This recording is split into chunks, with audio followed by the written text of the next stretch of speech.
You're listening to a CNA podcast.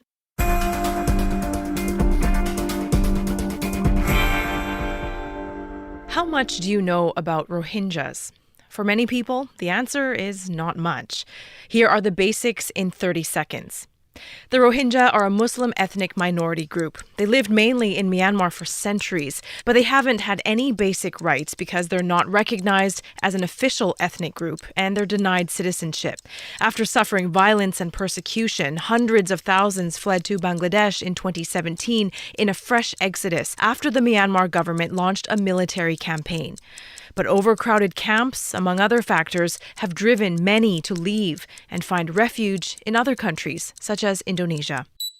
And Indonesia is where we go for this week's episode. I'm Teresa Tang. CNA Correspondent Chandni Vatvani joins me today from Jakarta.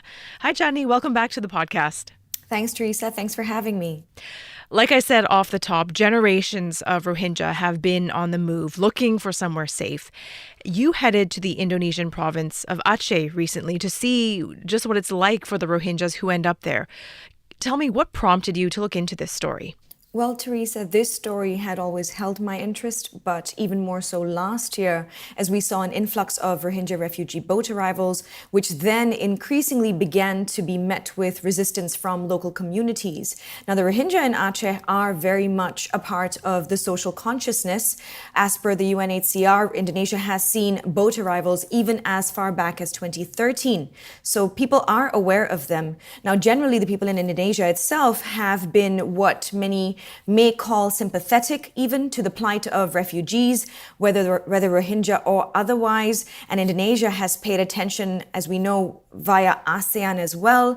And we've seen in 2017, for example, demonstrations near the Myanmar embassy protesting against the treatment of Rohingya Muslims. So this type of resistance that we have begun seeing at this level of hostility, I wanted to see what the reality was like on the ground and understand for myself why. Mm-hmm. If you look on a map, Aceh is Indonesia's closest point, really, to both Myanmar and Bangladesh. So, Chandni, besides proximity, what else drives these Rohingyas to Indonesia? This is an interesting question, and also one that I asked every single Rohingya refugee that I spoke to. In every answer, there were two common points. They called Indonesia a Muslim country, and they said that they had hoped to receive protection from what they said were their brothers and sisters of the same faith. And second, they had heard from others that they would be well received here, treated with respect, given protection and comfort. Now, when someone makes such statements as a human being, you end up wondering whether what they're asking for, it doesn't seem like something so extraordinary, right? Mm-hmm. I mean, it's just what one may classify as basic human rights even. And I mean, isn't that what any other person would typically want?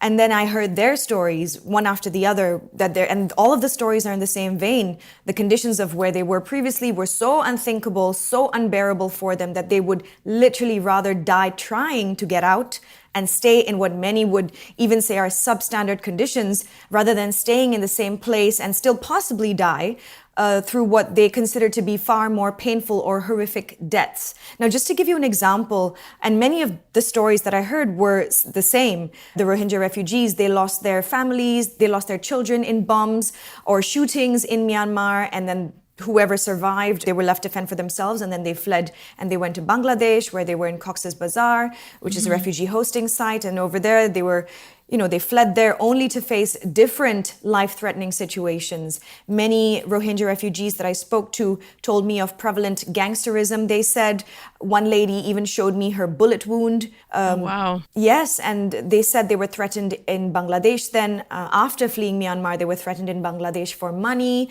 which they didn't have. They were kidnapped for ransom, and then they were forced to ask, because some of their relatives have received citizenship and have successfully received asylum in other countries. So then they were forced to sort of get in touch with those relatives to get money for ransom, because their family member or they themselves were kidnapped. So they were shot at again in Cox's Bazar, murdered. The list goes on. Because of this, they then chose to make the perilous sea journeys out of Bangladesh. Mm-hmm. Now, those journeys itself, they're extremely dangerous. You're looking at over 10 days at sea, double digits, definitely, minimum.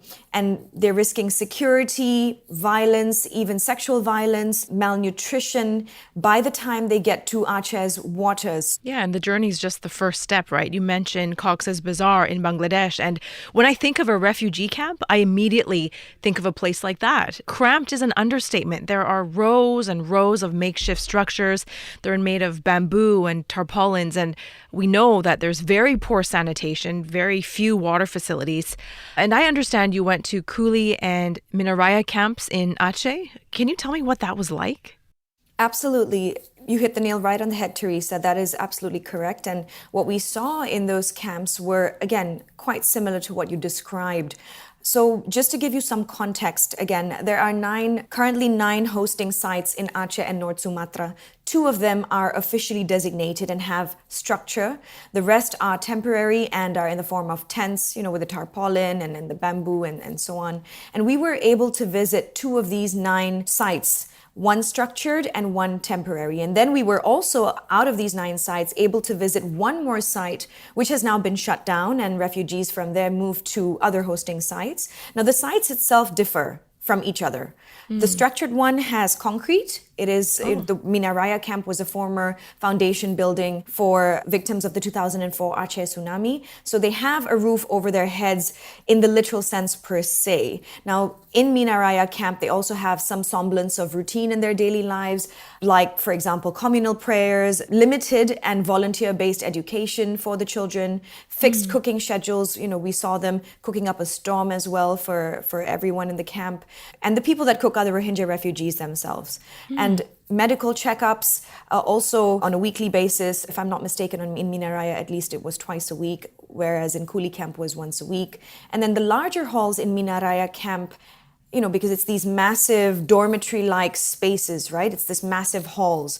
So these large halls had been converted by the Rohingya refugees, staying within their walls, so to say, into 4 by 2 meter spaces. And so how they did this was they draped garments and pieces of cloth over rope to serve as makeshift partitions. The hosting site on the beaches of Kuli, the village, they are tarpaulin tents with a recently installed well for water and below basic facility for the toilet and washing up. So additionally, because it's on the sands of the beach, it's on the beaches, if it rains, they're all soaked. This camp on the beaches of Kuli was far easier to get to. There are others, as I said, we only went to 2. There are other camps, especially again in by the beaches and in other more remote areas, which aren't so easy to get to. That means that, again, getting supplies there are definitely a challenge. And then the one that was shut down, that camp that we managed to visit before it was shut down as well. It was in the parking lot of a building with very minimal conditions and no privacy. And in all of the camps, sanitation, cleanliness was a major issue. It is a major issue everywhere.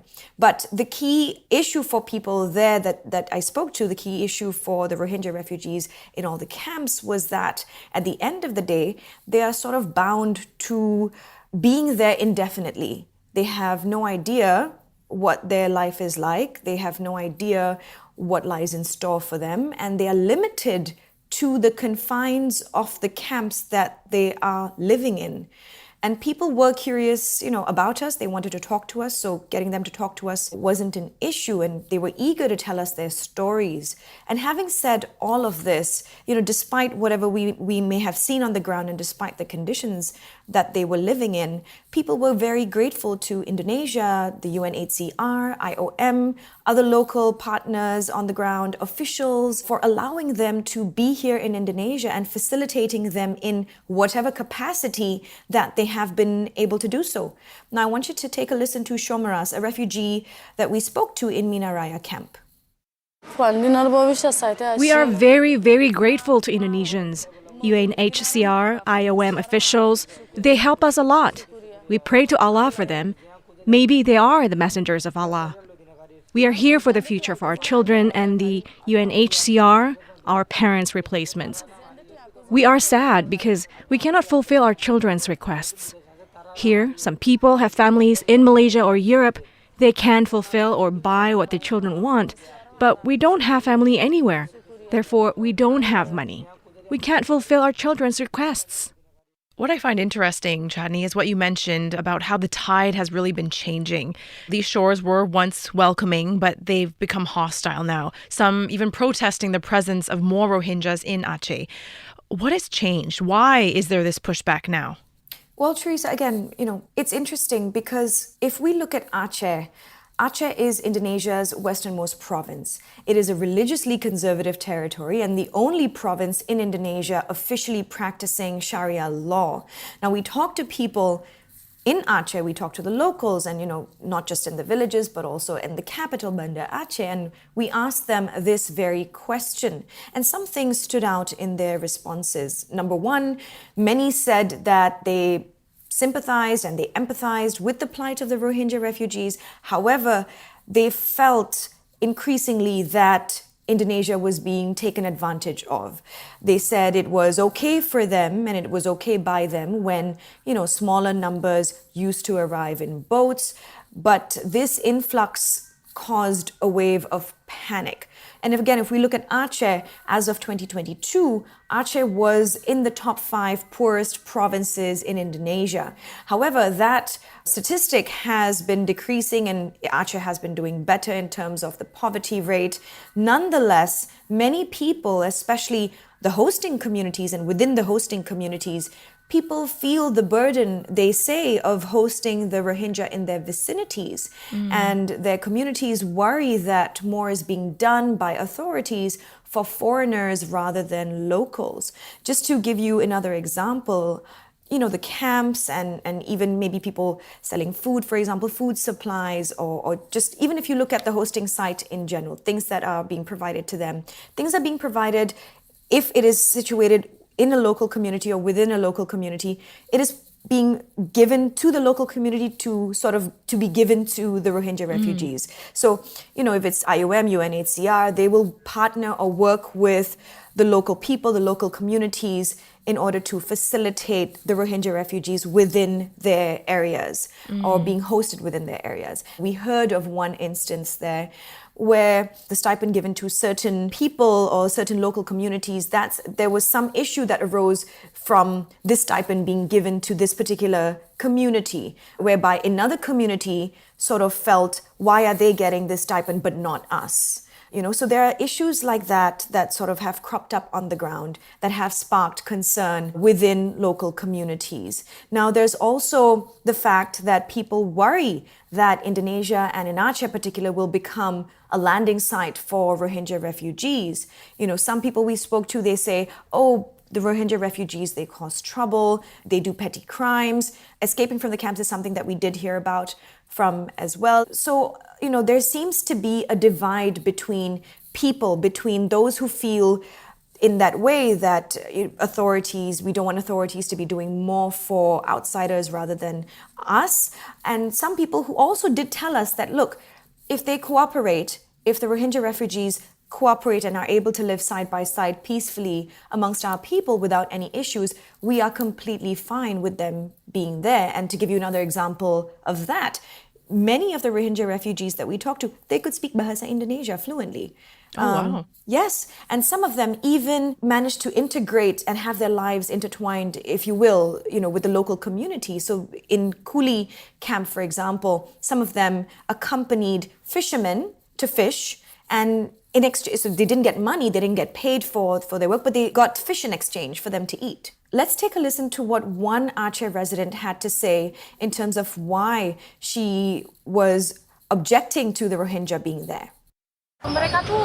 They do things that don't make sense, They go on a hunger and water strike, asking for a decent place to live in.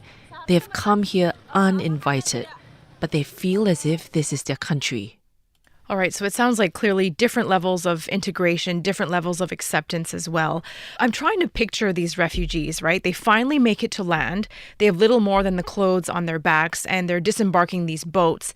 They're really faced with such uncertainty. So what happens once they set foot in Aceh? Well, even setting foot in Aceh is not very straightforward. Okay. There were people that we spoke to who said, they were on this boat and they had been sailing for over 10 days, and then The captain actually abandoned ship because he was afraid of being arrested if he brought them into Aceh's shores. And so he abandoned ship and left them there. And the only way they were finally rescued is because before he abandoned ship, he uploaded a video to social media. And that video went viral, and authorities saw that video. And of course, Indonesians saw that video, authorities saw that video, and then went out to sea and then rescued them and pulled them to the shores. And then that's how they got to the shore. Now, once they get to the shore, the first thing is whoever discovers them will alert the authorities, UNHCR. Sometimes it is the Rohingya refugees themselves who get in contact with UNHCR as well directly to alert them because they are aware that they can go to UNHCR for help. And so when they get onto the shore and once authorities have been alerted, usually what happens is people, of course, because the shores are usually by local communities where local communities live. And then those local communities will get onto the beaches and sort of try to help them, provide them perhaps with water. If authorities are there, then authorities will organize them, get them in lines and sort of just do a head count, provide water and fluids for those who are malnourished, or if anybody needs medical help before they then get placed into their various hosting sites. I'm listening to everything you're telling me, and I really can understand how it's not easy for the government to deal with this. I get that. Local officials, they have limited resources in terms of, providing shelter and assistance to these Rohingyas. Can you talk us through that dynamic and the biggest challenge that authorities are facing?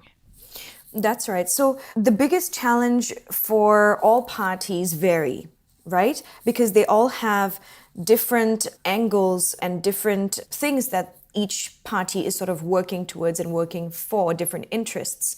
The Rohingya refugees, for example, are just trying to survive, having escaped harsh realities. And then you have Indonesian authorities who are then sort of burdened, so to speak, or rather feel the weight of an influx of people that they have no obligation to protect legally. The Indonesian authorities, or rather Indonesia, is not a signatory to the UN Refugee Convention, and thus it is not actually obligated legally to accommodate Rohingya refugees, and Indonesia is solely helping them or accommodating them out of humanitarian purposes.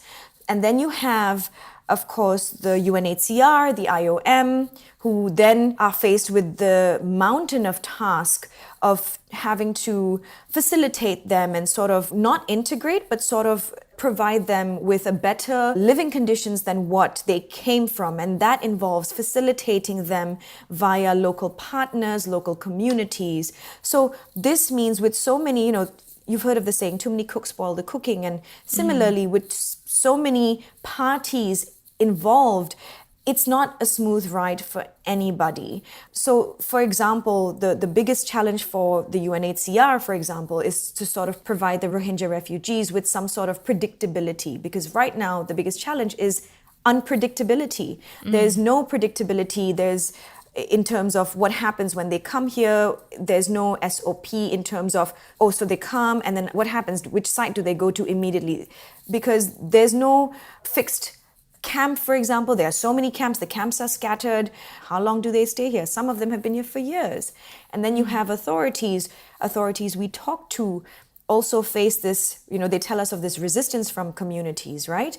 They say that people are being hostile, and while they understand the situation of the Rohingyas, they also have to put their people's best interests. And then when you talk to, the official task force for overseas refugee handling, they say that, their issue right now is that if they want to, say, repatriate the Rohingyas, as they would if they had illegal immigrants, where would they send them to? They are stateless, and Bangladesh is not their country. Let's take a listen to what the head of Kuli village had to say regarding facilitating the Rohingya on the beaches of the village.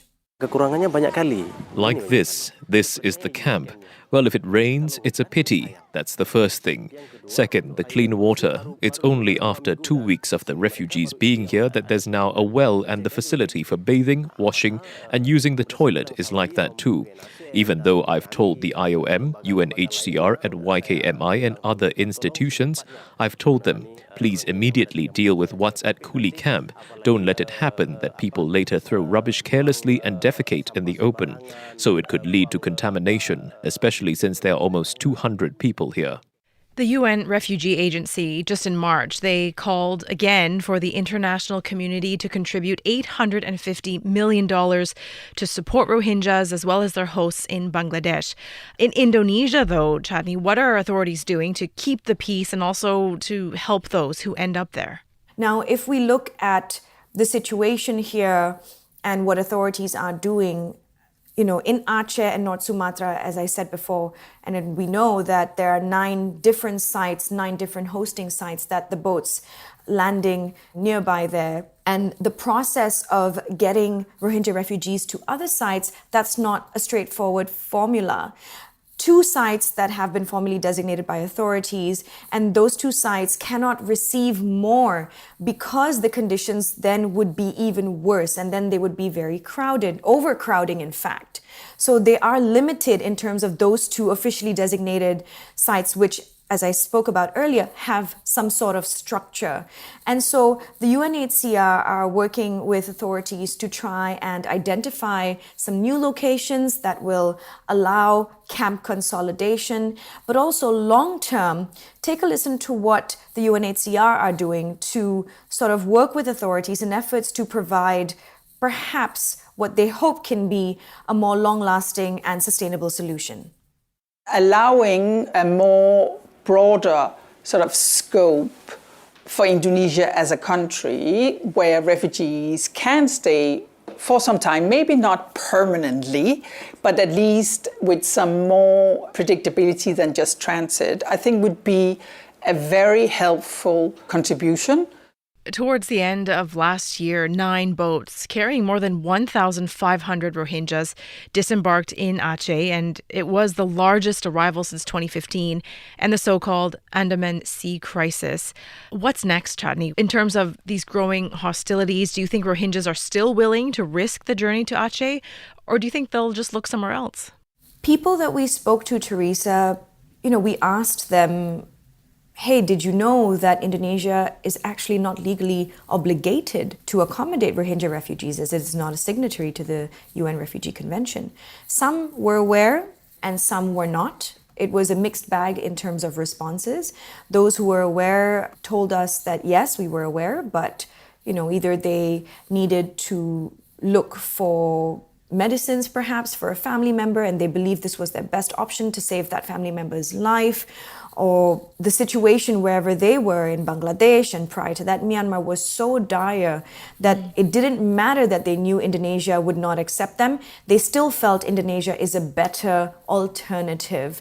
And then you had people on the other end of the spectrum who said, if we knew, we probably would not have come, because the journey to get to Indonesia itself was so terrible, was so horrific. There were people on our boats getting raped or being subjected to violence. We were malnourished, we didn't have food, we didn't have water, people were fainting, people were dying, that we probably would not have gotten on this boat had we known that this would have been the situation. Take a listen to what one refugee had to say to me regarding this.